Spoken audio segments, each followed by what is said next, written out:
Someone came with an idea. Huge racks were shaped as wheels. The weight of the wheel, 5 tons, 6 tons. The wheel was attached to the center of a peak, and on the outside there were animals, amigos, pulling the wheel around, amigos, the path. And the workers were putting a gravity, amigos, along the path of it. The weight of it, 6 tons, it used to mash, it used to extract the sugar.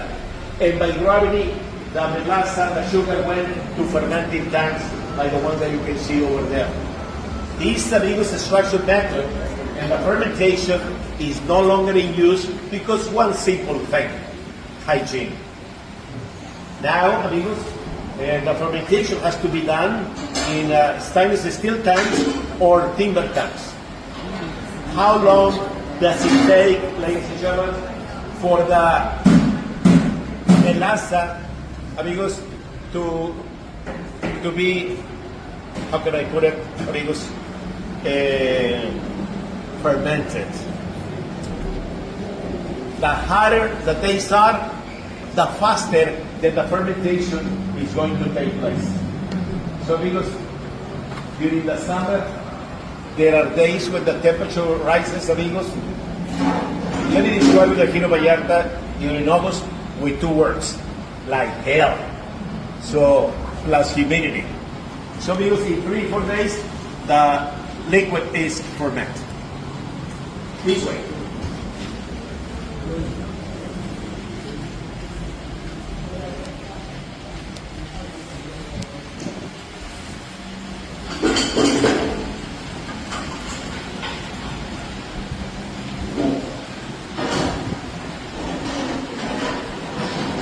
Samuel, ¿le vas a poner la fibra luego adentro? ¿Cómo? Pones fibra adentro y ya no. No.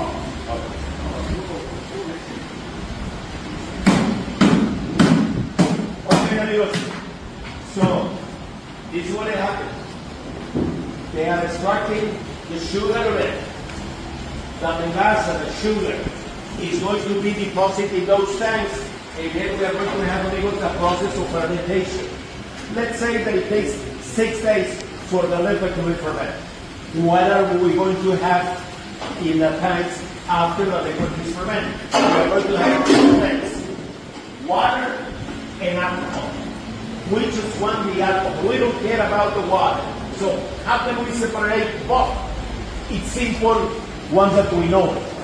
For hundreds of years, ladies and gentlemen, people have been taking advantage that alcohol reaches ebullition before water. Yes, sir. Here, at sea level, alcohol reaches ebullition at 172, and when it does it at 212. So what they do, they transfer the liquid once that is fermented to this, ladies and gentlemen, this is what you call steel.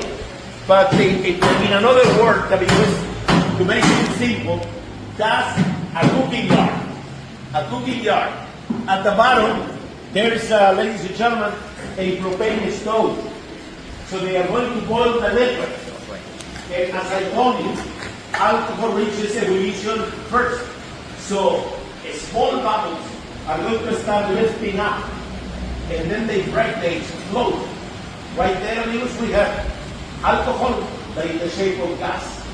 Amigos, what does it happen to hot air? It rises. So the alcohol, but in the shape of gas, it will, amigos, go out. So it will travel out through filters, and then, amigos, it will go up and down.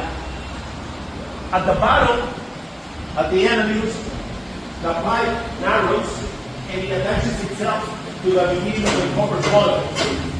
And there are, amigos, like the coil goes around like 40 times, and then this is what it happens, amigos. The water transforms gas, the vapor, into liquid. So when it comes out, it's the alcohol, but in the shape of liquid. So, amigos, but I have here the amigos tequila master. And probably you are sort of thinking, this kid going to give us a tequila? Oh, ladies and gentlemen, you don't know it. But he is